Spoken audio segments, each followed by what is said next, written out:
So do you think that there's like a how do I describe this? Like a like a virus that's going around in the male community.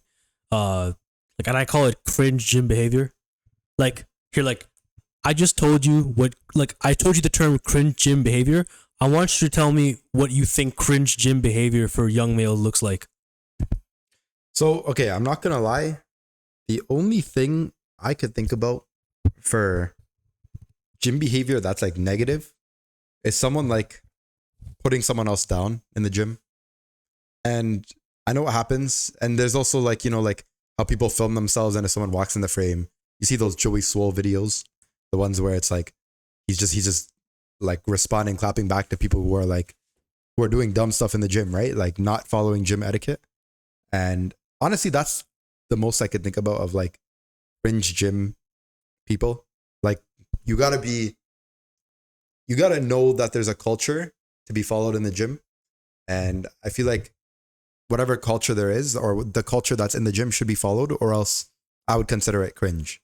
So for example, let's say I'm filming a video and you walk through the frame and I'm like, yo, what's wrong with you? Like, why are you walking through my frame? That's cringe to me, Or like, let's say I'm in the gym and you're in the gym, right? And then you're like, yo, I could lift more than that guy. That guy looks small, whatever. That's cringe to me, But like, what was your kind of, No, description of I it? fully agree with you. I think I was going more the superficial route, but I'm glad you brought up the actual like genuine problematic behaviors in the gym because like that, like putting others down, like is obviously the biggest. I would say that's the number one reason why people even don't go to the gym in the first place, and we don't want people not going to the gym. Like, if you look at anyone who, let's say, they want to get in shape and they want to live a healthier lifestyle, everyone, the number one thing is one, obviously eat better, like eat healthier, whatever that means to you, and also go to the gym. But people will go like, but let's say, like, I'm not gonna cut it nice. Like people like, oh, I'm fat, and I don't want people to body shame me and blah blah blah. And you know what, that happens sometimes, right? And that's uncalled for. But I was kind of going for like I was going for like more like the broccoli heads with the pajamas, going in groups of like 6, and okay, so I'll okay, this is my pet peeve, and maybe some people who listen to this podcast probably do this, and if you do this and you feel like you're offended, like just hear me out. Listen, like the gym should not be a social event, bro. Like it's fine to go to the gym with your friends, right? But when it's like you're 7 guys deep and you're on one machine for like 30 minutes and your gym sessions take like 3 hours long, like you have to really rethink, because your gym sessions take 3 hours long and you've hit maybe 6 machines tops, or I mean like 6 exercises tops, and you what what are you doing in the gym for that long? Like genuinely, like there's so much better things you can do with your time than like hanging around your friends, cracking. Like I get it, I get the appeal of it to a certain extent, maybe once in a while, right? Let's say your friends, you haven't seen your friends in a long time, and you're like, you know what, why don't we hit up the gym, right? And hitting up the gym is more like a social thing. Like if you go in off-peak hours, like I'll give you an example. I think one time, wow, I went with Isaiah to the gym, the Good Life One Enterprise. I went there at like 2 a.m., 1 a.m. Like it was hella late, right? And we saw someone that we know with a bunch of dudes. It was like 10 guys, but it was also like 2 in the morning, right? They're not really like, they're hogging one machine. It was also like really, really dead to the point where like it doesn't really matter because there's enough like machines that people can use that it won't affect the flow of traffic.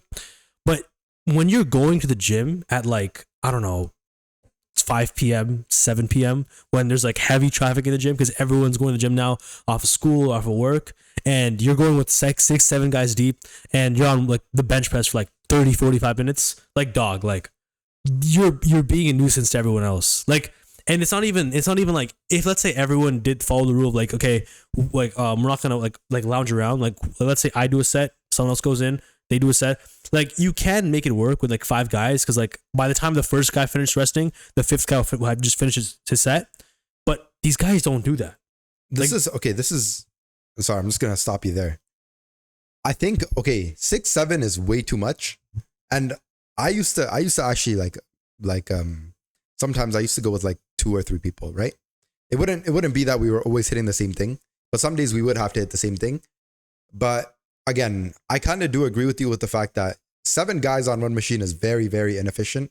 And it could piss people off around the gym too, because someone who might want to use a machine, but there's like 4 guys that are all sharing that machine. I guess it makes sense, but I wouldn't really say, okay, because this is what I do, right? I don't know if you guys would consider it cringe, but like basically if I go with a gym buddy, right? And we're both hitting chest, for example, right? I'll take like the incline bench, right? For example, and he would take like the flies. And then when we're done, we'd switch, you know? Yeah. And I'd say that's the best way to use or utilize your gym buddy, unless you need a spot, right? But the reason why I say it's so good is because when you switch, it's like you're more efficient in your workout. But again, I understand the other side of it to a point where like, oh, if someone wanted to use that machine and, you know, me and this guy are switching after we're done, it's kind of like, yeah, but I think it's a lot smarter that way. Yeah, no, I think that's fine because at that point you're less buddies and more like you like you're 2 individuals going to the gym at the exact same time that you happen to be friends and you just happen to be using, like if you're using like for example, if 6 guys go to the gym but everyone's doing their own thing, it doesn't matter. Yeah, exactly, even if like half the guys are goofing off, like if you're just think 1 guy or even maybe 2 guys goofing off in the gym where it's pretty busy, it still won't be a big deal because at the end of the day, worst case scenario, right? Let's say you're on the bench press for like 20 minutes at this point, which is a long time, I'll be honest. Side note, my personal take is on compound exercises like bench presses, squats, pull-ups. Obviously for reps, you're talking, right? Like, so for me, I will look at those things as I think the maximum amount of time, unless you're powerlifting. But if you're powerlifting, I think go to a powerlifting gym. Because I think if you're a serious powerlifter, powerlifting is you basically do one gigantic big rep and you take like a 5-minute break.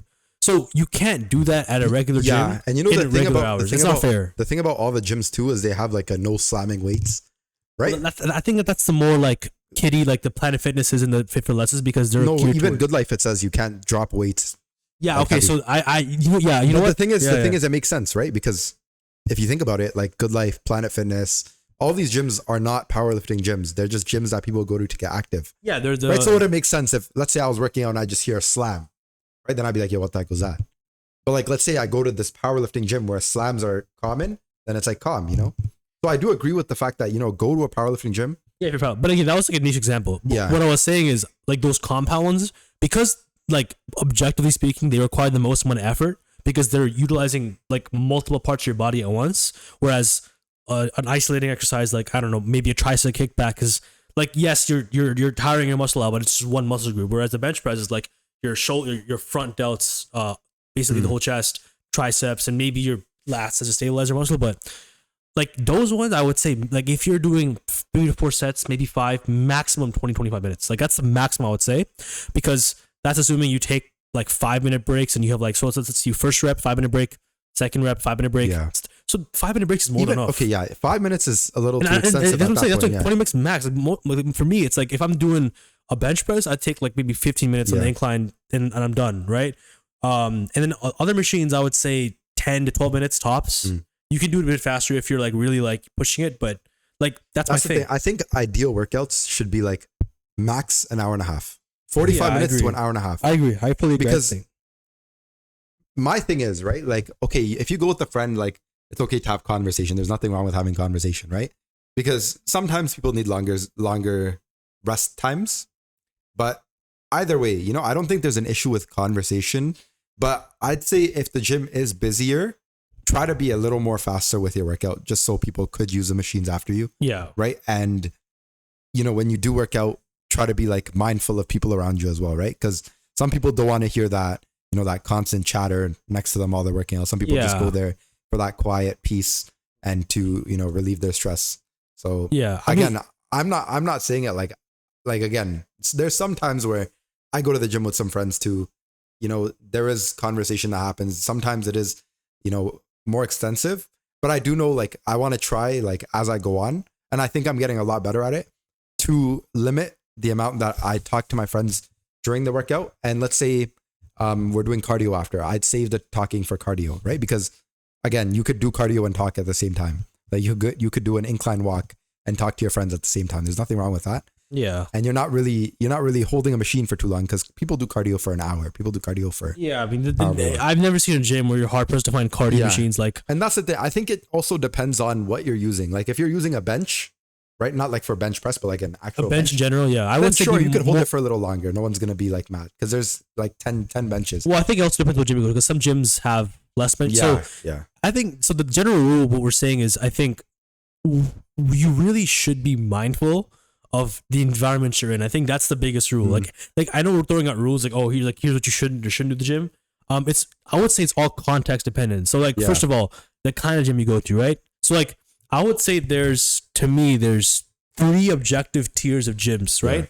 Maybe 4 if you count like community centers as like a 2B, but tier 3 to me is like the Planet Fitnesses. And again, when I say tiers 1 through 3, I don't necessarily mean like you can't get jacked or you can't have a good. I'm just saying based on more so. I'm saying this more so based on the clientele at the gym and the machines and the stuff available at the gym for your disposal. So the tier 3 is like the Planet Fitnesses, the Fit for Lesses. They're like more geared towards your newbies, right? Like they're very newbie centric, right? They want to create an environment where people who've never touched a gym before in their life, any weights before in their life, have an easy time adapting to. And it like, makes sense, right? Cheap prices. It's like $10 a month. Lots of like cardio machines, and it's like not too much free weights, but it's a lot of machines, which is good because it's good because free weights, there's a higher chance of getting injured with free weights, and a lot of people want to build that musculature and they want to build the their ability to move weight around. It's much easier to just do the machine, the actual movement on the weight on the machine, and then as you advance and you progress, you can move to free weights, and then you can emulate that, and you'll work more on how to stabilize yourself while doing the workout, which is again more advanced exercises, right? So those are again, that's like the tier 3 gyms, but again, I want to emphasize that I don't think it's necessarily based on like how like bad it is. It's more of like what it's geared towards, right? Yeah. I would say the tier 2 gyms now, right? I'm gonna make a distinction. There's like the 2A and 2B.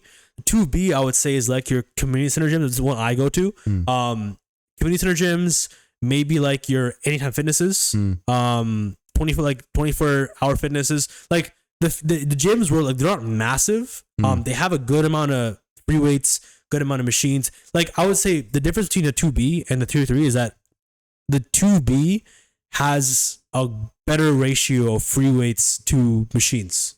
That's the main difference you'll find. And also they won't have the lunk alarm. That's like the other big difference, right? That's, I would say, then the 2B is like the people who are, I would say they're more geared towards seniors, because like it's easier for them to get access to that gym because it's like it's close to their home. It's probably close to senior homes in general, and it's in the community is usually more quiet. And the clientele there is honestly very like to themselves. Like I can tell you from experience, the community center gym that I go to, like a lot of people are not going to be having conversations. Like you'll find it rare to see people just chatting to each other.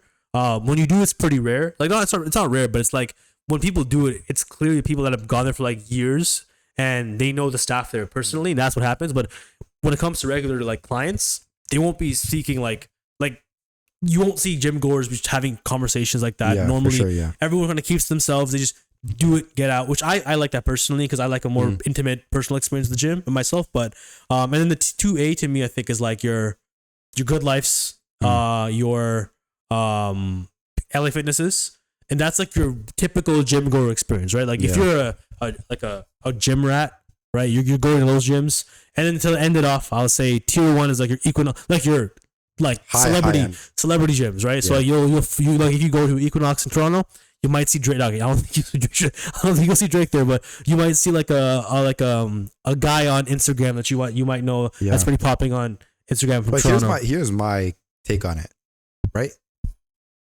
Or not really take. I just have a comment to make.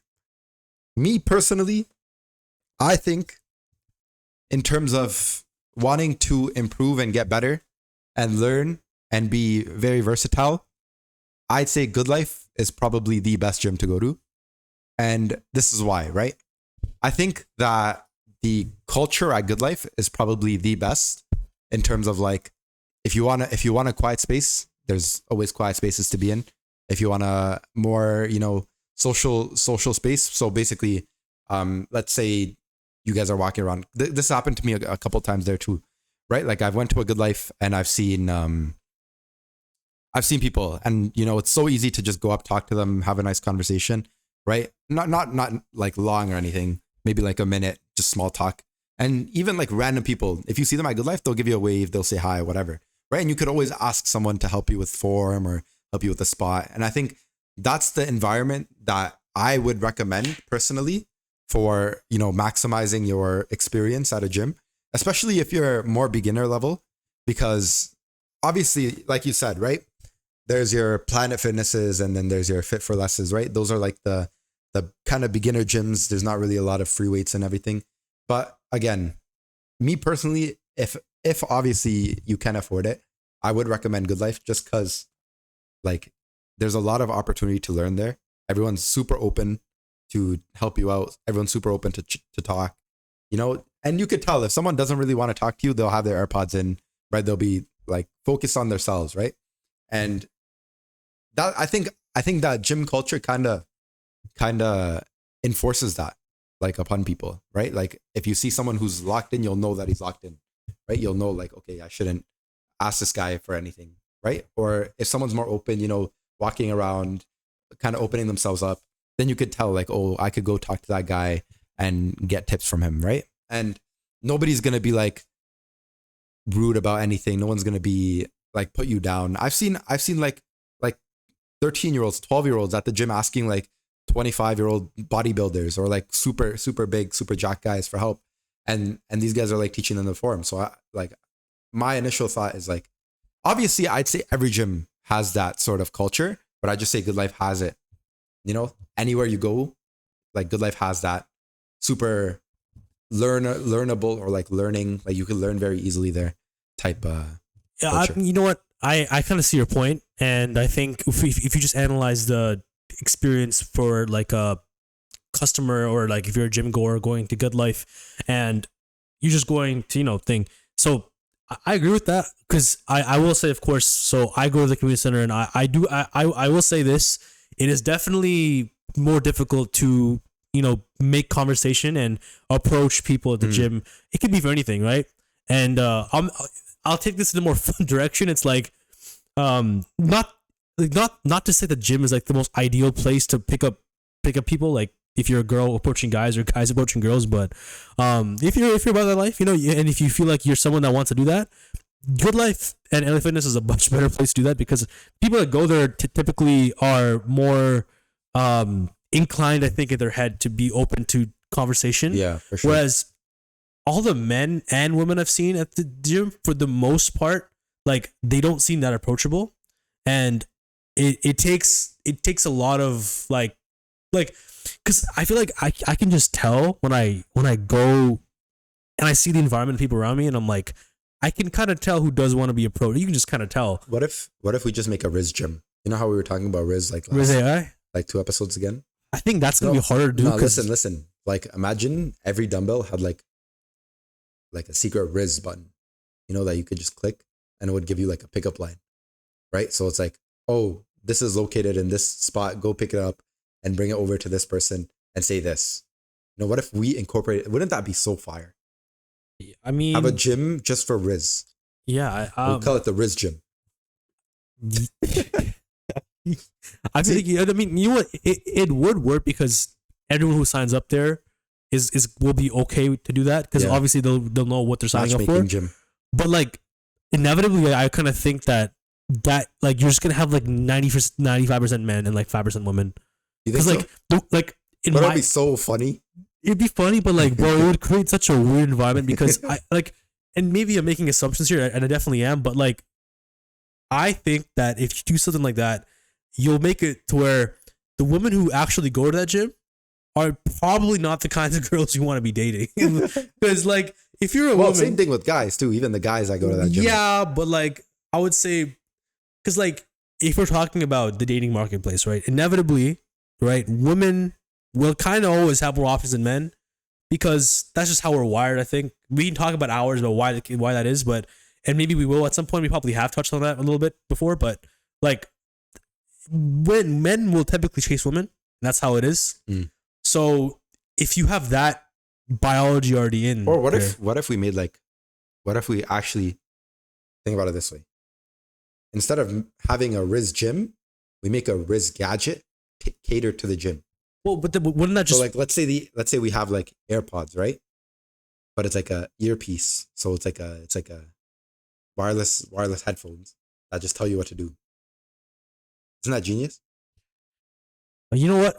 I think it's pretty good, but I think you'd have to use it like ChatGPT, where you run the risk of talking to yourself, and like that's why I think the way that it works better is if I think touched on this before the Neuraliz, where the Neuralink gets adapted. I'm like almost positive that we will. But I feel like a lot of people would not just like a gadget in them. No, they won't. But you'll find. Let's say the Neuralink gets released in 2032, so 8 years from now. I think that's very possible. Like the very prototype, I can see it becoming actually mainstream in like 2045. So let's say in 2045, when it's mainstream, half the population That at would this be point. crazy. Because think about it this way: what would schools teach at that point? I don't even know what they would teach, but at the Riz Academy, actually maybe there would be a Riz. Okay. Here's the thing. Now you know what? Let's divert away from Riz. I feel like this is like Yeah. a super crazy concept, right? Like, Yeah. let's say everybody had like this what's it called? Neuralink. Neuralink in their heads, right? Kids, adults, and it became relevant. Let's say 20, 45, 20, 30 years from now, right? Like, how would life be? How would life be? Like, isn't that crazy? Like, think about it. Education would be completely different. Like, what would students learn? Students would, but I mean, this is interesting. Because on one hand, you can say schools are obsolete and that you can just download everything to your brain, which is true. You can learn. Okay, I think learning concepts like mathematics and science concepts are going to become obsolete. Because at that point, when you have a chip in your brain that can do anything for you, stuff for you, yeah, you don't really have to learn anything, right? But I think this is what's going to happen, right? When that happens, actually, this is you know what? I'll make a prediction, right? I'll make a giant prediction of the future right now. Okay, so in this current economy, what is more valuable as a skill set to the masses, right? Is it going into the STEM fields or is it going into the arts? Like, just it's a simple question. Like, what's more valuable? Just to people in general. STEM, right? Yeah. Why is STEM more valuable than the arts right now? Because that's where the money is. But like, why is the money there? For example, like what Because makes I'd say most of the jobs that you find nowadays require more technical stuff, right? Your STEM and for example, right, doing software engineering, for example, like yes, you'll have like thousands of other coders that can do the same job, but you need that in your society because that's what it runs on, right? Yeah. But when AI becomes mainstream, so like as I was saying, I think like so when you have a Neuralink in the brain, it's like functionally because when you have the Neuralink in your brain and you know all these concepts in STEM and that's all into your brain, I just think that like because the amount of things that you can do with the Neuralink is like unimaginable. Like there's no way we can sit here and talk about this for hours about the things that you can do like functionally in your head with the Neuralink. I think the only way to be like the main character that's in that scenario is like everyone can do anything and making like art. And I don't mean like paintings and drawings. I just mean like it can be like anything with art related is going like to be super valuable. Yeah. Because like coding at that point's functionally useless because like that can be done by anybody at that point. Math, being a math teacher is kind of pointless because like math is just known by everybody now. Like you can do any calculation in your head. You can do the most intense calculus in your head and it won't make a difference because you can just do a calculator in your head. Yeah. So that's why I think, and then I'll open the floor to you. So I'll ask you a question here. So, what do you think are some of the positive effects that you think having a Neuralink, like let's say a large part of the population in like 20, 30 years gets a functional Neuralink? Obviously, we talked about some of the negative consequences, but what are some of the positive consequences you think of having a Neuralink like society? I think there's a percentage of people who are super interested in having technology just do everything for them. So I think they're the perfect candidate for something like this, like perfect audience. There's a lot of people out there who are just willing to spend infinite money to just get all these customs done to their body. The Neuralink is an example. You could even argue that, like, I don't know, like you're just fully digitizing the human body and constantly spending money on it to a point where everything's kind of easier for you. I'm not too sure about like what exactly the Neuralink does, but I know like it helps with things like, you can like, It's kind of like a chip in your head that's like AI. So it's like AI telling you what to do. yeah. So honestly, like it's like having ChatGPT in your head, yeah, basically. Yeah. So, I mean, well, so here's the thing. I think we're talking about like cognitive psychology here. Obviously, the biggest effect I think Elon Musk really, really likes this is the fact that all trauma victims related to your spinal cord injuries are going to be healed. Like, so any paralysis that involves your spinal cord, I mean, I think any paralysis actually at that point can be healed.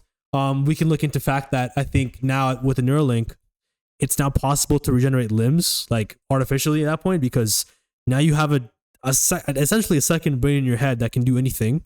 What do you mean it can regenerate limbs? So I don't mean that it could grow back a limb for you biologically, but you know how prosthetic arms, they're capable of actually detecting neuron movement, or I mean neuron firing, but it's not precise. I think that a functional Neuralink can actually emulate like a precise motor movements in the arm. So that would be a very good thing, because I mean, isn't the most common amputees either your leg or your arm? But the leg isn't that big a deal because the fine tuning of a leg isn't as fine as your thumbs and hands, right? So the fact that we'll be able to essentially reverse all traumatic damage to amputees and whatnot and people who've lost limbs, that is probably the single biggest thing. I can imagine insurance companies will probably take a huge hit because like you'll have a lot less people to. Oh, but here's the thing. Do you think that Neuralink would be considered Neuralink would be considered a medical device, or would it be considered a technology device? Both. It could be considered both. Because think about the situation, right? Let's say that I'm just rich and I'm like, screw it. I want a second brain. And I just buy it. Nothing's wrong with me. I'm perfectly okay. Then it's a technological device technically, right? But if I'm sick, for example, like like you said, paralysis, right? If I was paralyzed and then I put it into my head, it would be considered a medical device, right? Yeah. So I think obviously you could consider it both, but my take on it, right?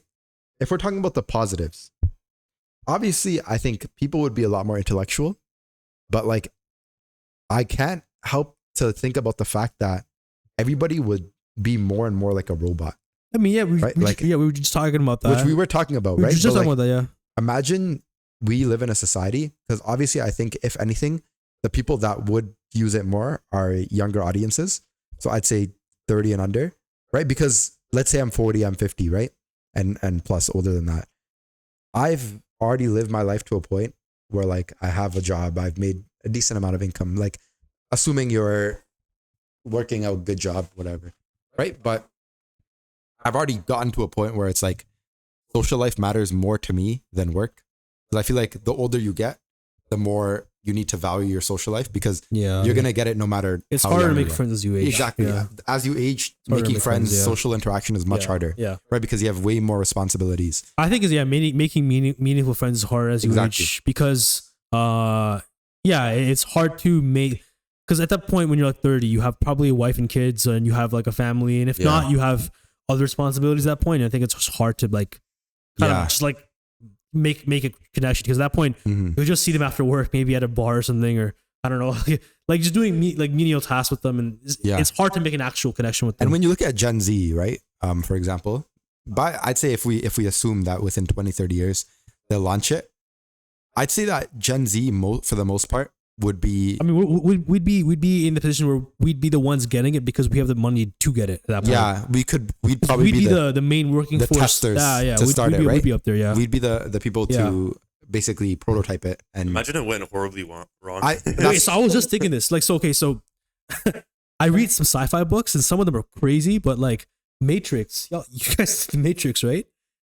I can literally imagine Matrix fights going down. Like cybercrime would be just like there'd be a virtual reality, like a virtual space that everyone's connected to, and you just have the craziest like it's like enemy fights going down in those freaking You know what I virtual wonder, though? spaces, bro. If we have a device like this that actually becomes successful, what the heck is going to be the point of critical thinking anymore? Like, why do you need to do all these studies to become a doctor or a lawyer if you have literally a chip in your head to do everything for you? Here's my take. If it's a successful. I think doctors, like I'm gonna give a couple jobs. Doctors, engineers, Even lawyers, to be honest. lawyers, because the thing about lawyers that's crazy is like there's lie detectors, right, that are coming out. Obviously, I wouldn't say they're 100% accurate, but Yeah. lie detectors are probably I believe that they'll be used more in court just because it's easier to tell if people are lying, right? And as technology develops, I feel like they'll be able to improve lie detectors as a whole, right? And I think what was the there was a question that I think a lot of people answer that you can never tell a lie in court too. I think it was like Perjury? I mean, perjury, or there's a question that you can't. No, it's like a common question that people ask. It's like I think it was like if you could commit one crime, what would it be? Or like commit if you could enforce a rule, I think, and what would it be? And I think a lot of people answer to never be able to lie in court, right? Because it would make the justice system a lot better. Yeah, That's true. Justice system would be a lot It better, would right? be better. And I think that technology would change, or especially the Neuralink, if we're being exact. I think would change.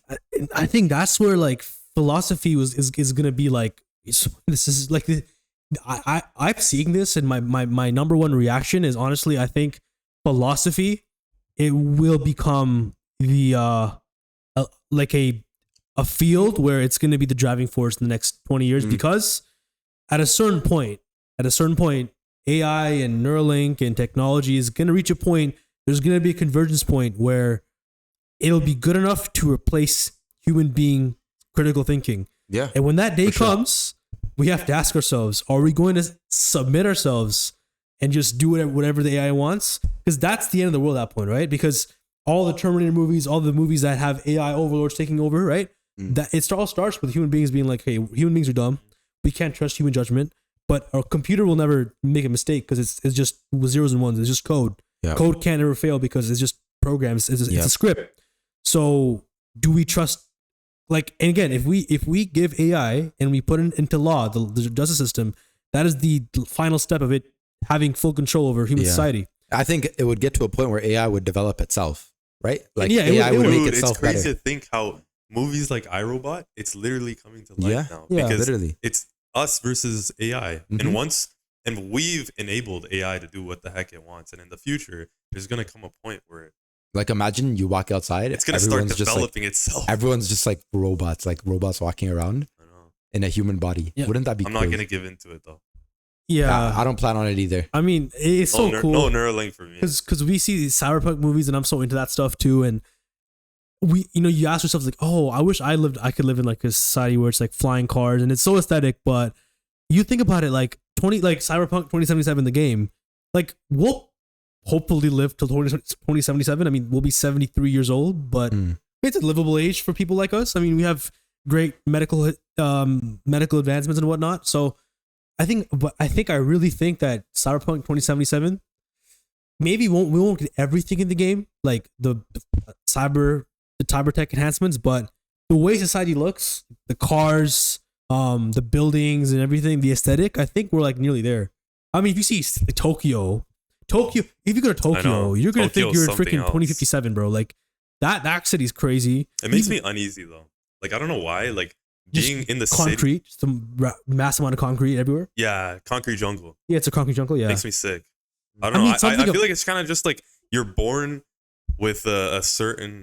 You either like being in the city or you like being in the suburbs. And I'm just I don't know. I just like the suburbs. It's quiet. For me, it's a mix of both. So my Sorry, I'm gonna stop you there. When you said the mix of both, this is what I'm thinking. I'd say we live in a pretty suburb area yeah, compared to like Toronto. Yeah, I mean, yeah, Right? it's classified suburbs. Yeah, Yeah, suburb, or like suburban, even yeah. like deeper in Scarborough, right? Yeah. I think the fact that you live in a suburb and you're saying it's a mix of both means that you lean more towards the suburbs. This is why. When you go to Toronto, you're only getting 1 day out of what? Like, obviously you go to school there, right? So it's different. Yeah. But like generally you're getting 1 day out of the whole, maybe a week or 2 weeks Yeah. in Toronto. So that's like a experience. It's a different experience Yeah. than what you're used to, right? But let's say you lived in Toronto, right? For like a couple years. I feel like eventually you'd get tired of it. I would hate it. Yeah. I would absolutely hate it. For me, I think honestly, the benefits I experience here is just space. Like the Space, quietness, and just community. But You here's don't the thing. get stuff like Here's that the thing. Here's the downtown. thing. I feel like the way I would orient it is that if I had my own apartment like downtown or something, or if I had lived in the inner city, right? I mean, my parents would never leave suburban area. If they stayed here, if they moved somewhere else up further from Toronto or whatnot, like they'd still be in the suburbs. And I feel like I'm always gonna have access to a space if I need to go somewhere. I can always stay over at my parents' house and stay for a weekend, stay for a few days, and just like go for a hike, go for a walk. But here's my number one reason why I prefer city slightly, and I'm saying this in a more biased manner, and I know you just pointed it out, but I just think when it comes to North American, because we live in North America, when it comes to North American suburbs, right, the number one biggest issue I have is that it's not walkable at all. Like you have to, like there's like no suburbs I can think of, top of my head, in the GTA or anywhere in Canada where you can live in a suburban area and you can go get groceries without a car. You can go to places walking distance. Like, yeah, but downtown you're gonna have to meet 8 crackheads on your way to No Frills. which is a valid point.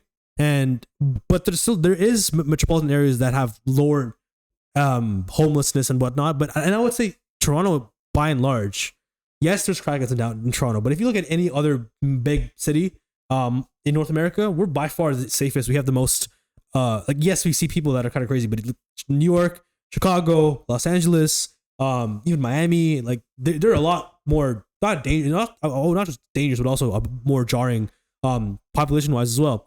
So my biggest thing is walkable to me is so valuable because I think genuinely it's the number one reason why people are getting obese these days. Obviously diet's a big important thing, so I think it's number one, number two, whatever you want to play. Sorry, you said what's the number one reason? I think the number one or number two reason why people are getting fatter these days is the lack of walkable cities. But, okay, this is another thing I have, right? Okay. It's kind of like I don't know if that would be my number 2 or number it's kind of 1. like a I feel like it mix. would be like number Because 4. if you think 5 about maybe. it, if population is more dense in one area and buildings are more dense, then it's easier to access more food places, right? So, it is, yes. So let's say I was hungry here and I couldn't access a food place. Like it's 50-50. It's either I drive there, like drive, Uber, whatever, or Uber Eats, all that stuff, or I just don't get the food at all, right? Yeah. Whereas if it was Toronto and I know that no matter where I go, there's going to be food. You're gonna walk there, You're going to walk there and get the food. which is Right. better than driving there. But obviously it is better, like you're burning your calories, but there's also a higher chance that you're going to eat. And I agree with the fact that it's probably weighed more to a point where like if people were to drive there, they're not getting that physical exercise. I do agree with that. But I also think that if you look at it from the other point of view or the other perspective, obesity, I would say like it's not fully reliant on where you live. Oh no, of course not. Of course, Yeah, I feel like that's a very I would minor say it's like a minor. I wouldn't put it as number one. Oh number yeah, two, yeah. I'm Maybe not next saying to like why. you living in the city means like you're not gonna be obese or like because you you're gonna living in the have more suburbs. options for food there. So, Yeah. But what I'm saying though is in cities like New York, like I think we're talking about is at a certain point you're right. Like if you're looking at a cyberpunk city in the future, at a certain point you're gonna have like we're already having buildings. We already have concepts of buildings where it's called like a life building, where like everything you'll ever need in your life is gonna be in one apartment building. That's gonna be like gigantically That's so tall, weird. And which you is know what very else? unnatural. Think about it. It's very I think natural. That's so Cars, weird. The amount of cars in this in 20-30 years will drop because there'll be such a good transportation system, right? Which I think is a better thing. Which is great. I'll be honest. I'm for that. I'm for that too. sure. Even I'm though for I that. like cars, I think that when it comes to a society, it's objectively better to have better. Because if you look at like if you look at Tokyo, for example, right? They have a great transportation system. The bullet train, and they still have a pretty vibrant JDM community. They still have a pretty or big, even like New York. New York has a very good transportation system where you could yeah, go from one side in of North New York America, to the yeah, other, it is. It's pretty good, right? yeah. Just off just by taking a train or a subway, right? Yeah.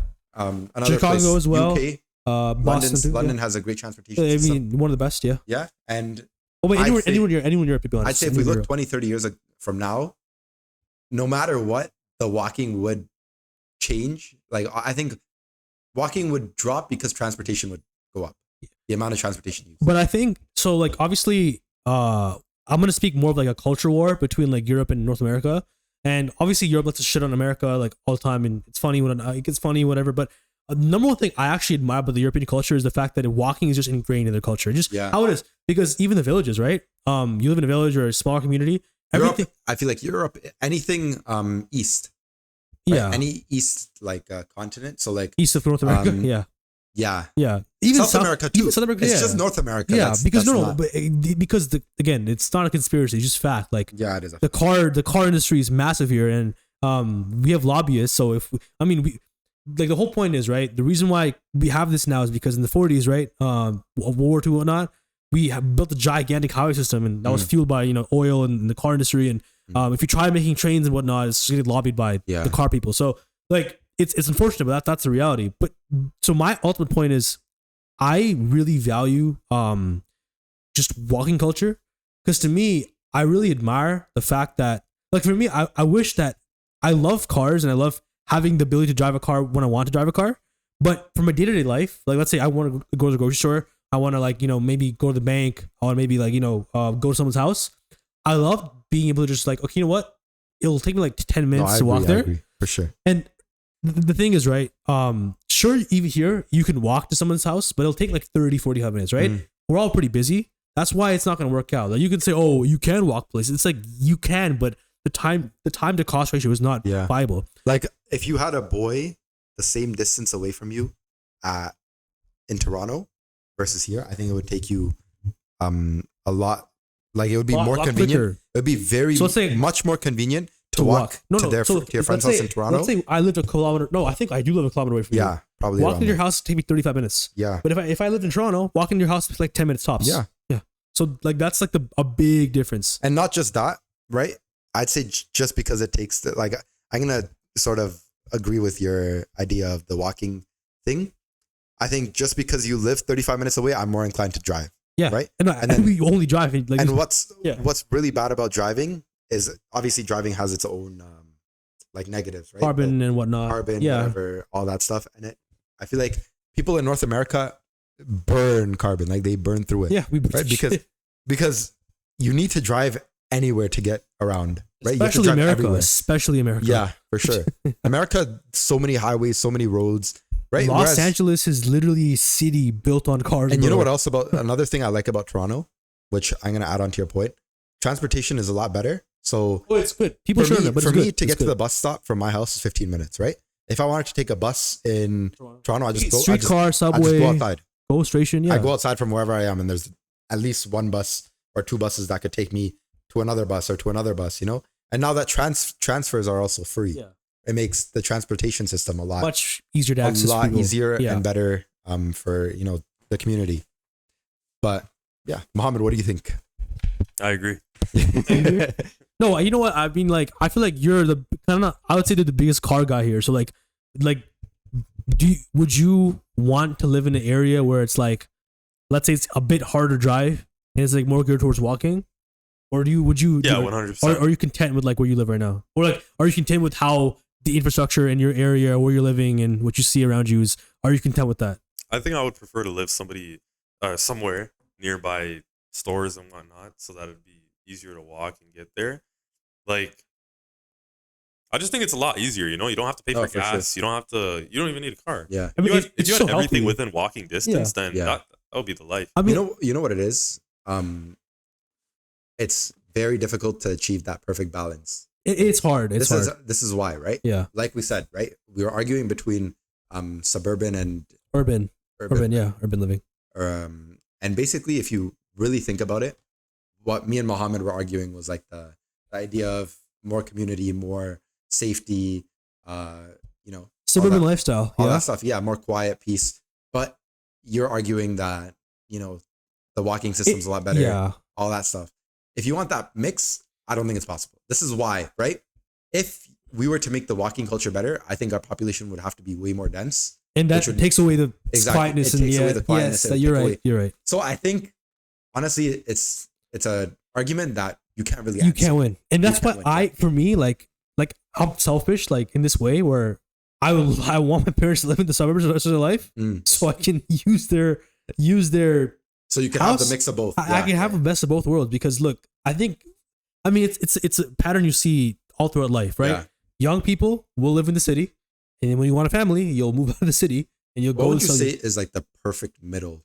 Like where let's say don't like live a place in the world that's the let's perfect say middle? in where we are, right? Like Yeah. let's say our area, Canada, for example, Ontario. I'm gonna say like unironically, Scarborough is the perfect middle ground. I would say if you look at the area of Scarborough, or Vaughan, which or part of Vaughan, or Scarborough? Vaughan, or Vaughan, Vaughan, I'd say Vaughan. Vaughan is one of the better ones because too. they at least have a subway. They have a Yeah. subway there, They have pretty good transportation system, pretty good walking and system, you can still drive there. and they have that quiet peace, whatever. Right? Like downtown Vaughan, I'll be honest, that is as good as you get it because like there's a Walmart, there's apartment buildings. They still have a quiet park areas. downtown, you're talking about No, Toronto? like Vaughan, like Vaughan, okay. up Concord and whatnot. Like Yeah. that, I would say is like to me, it's like as close as you'll get to like sure, nothing's perfect there, but Yeah. you can still walk to places in a reasonable amount of time.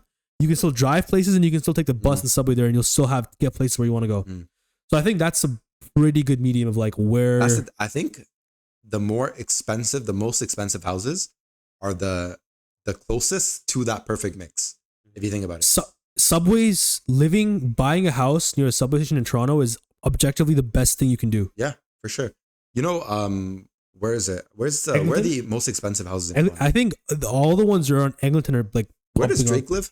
But those are just bougie houses. Bridal path. Those are just more I think that's bougie. what it's called. Yeah. I Those don't are know just more bougie. I the. wouldn't No, say- there's subways don't go there. They don't, but like those are just quiet, bougie places, right? But then I'd say if you look at like you could look at like some like a box, right? As long as it's near a subway, it's quiet. There's a lot of room for you. I mean, Walking is easy. There's access My to house, grocery my stores. house is access- right off the 404, and it's right beside a subway station. Exactly. So So, that's Perfect. subway That's station. perfect. Or GO station. I was about to say, like- But that's probably a more expensive house than what you probably had before, because what you Yeah. had before. I mean, You have to walk. objectively speaking, I would spend more money to live in a slightly trashier house that's next to a subway station than live in a house that's 10 to 15 minutes walk from a subway station, but it's like bigger and nicer. Yeah. Because to me, it's like, listen, I think it depends on the timeline you're in, though. yeah, because again, I'm a uni student, right? Yeah. If you're someone that is commuting downtown on a regular Okay. New topic. What is the weirdest thing you've seen downtown Toronto? Let me go first. So I'm driving with my family on the road. It was my dad driving. And we see like everybody's come to a stop at one point, and there's a huge pileup of cars, and everybody's just not moving. And we're like, what the hell's going on, right? They're honking at each other. People are screaming, get out the way, right? And we get a little bit closer. This guy's chugs the whole lot. We get a little bit closer, right? I kid you not. There is a 7-foot tall dude, butt ass naked, with a blonde wig, and he's just walking slow motion in the middle of the road. And there's like 10 cars right behind just honking, like, get out the way. And this guy does not care. He's just walking. And the whole family saw that. We were recording it too. And we're You like, guys were what the hell? recording it? But that is That's the actually crazy. weirdest thing. And I don't think anything is going to come close to the weirdest thing I've seen downtown. That is pretty weird. Like, What what are you about you? actually doing if you see that?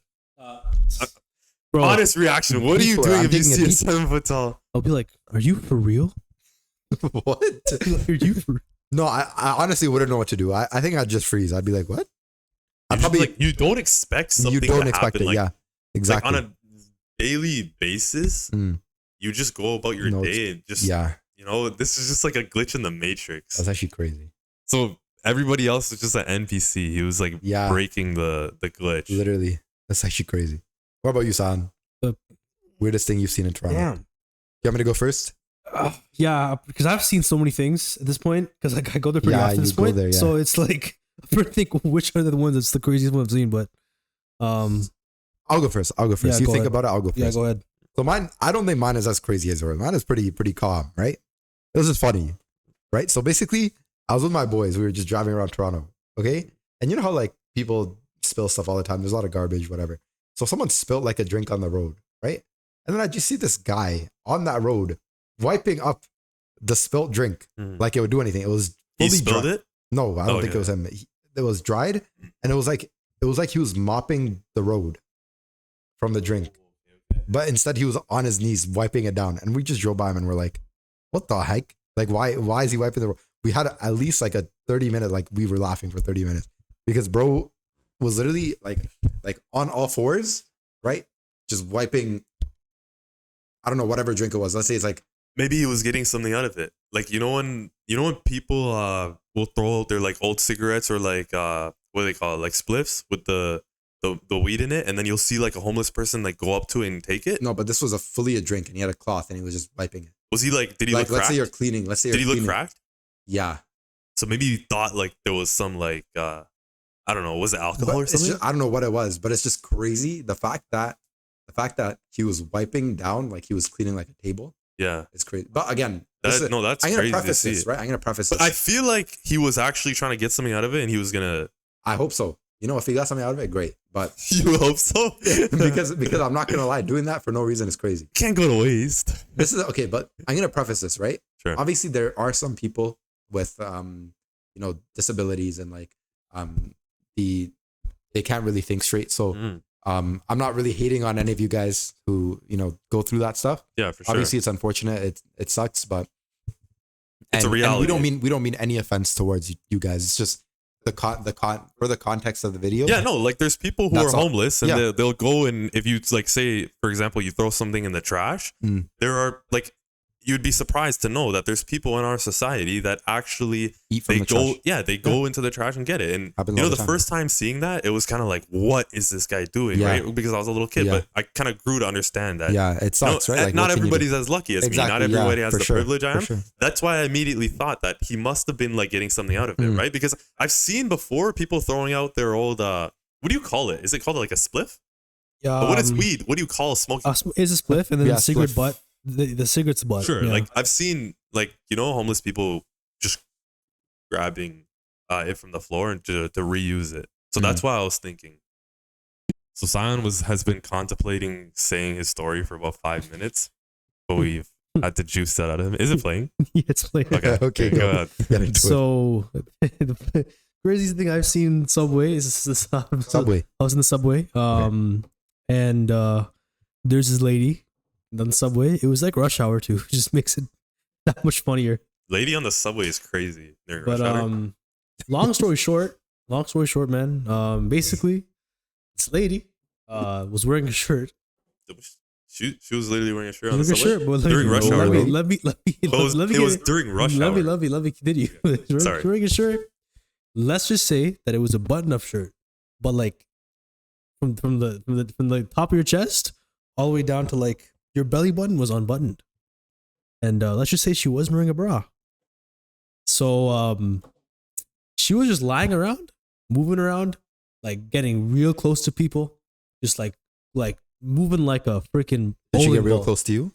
Nah, I made sure to keep my distance. To be honest with you. Okay, just making sure. So like, and my honest reaction to any that behavior at this point is to literally act like nothing is going on. Like literally. Wait, was she like deranged or she was no, like no, a regular? like She was a regular person. No, like definitely on something. Like Oh, okay. it's given. She's definitely on something, but just moving around, acting all acting crazy, and just the fact that like, so her actions actually wasn't the craziest thing to me. Is the fact that like at this point you have a topless lady on the subway, just moving around, and it's packed with people, and not Kids too.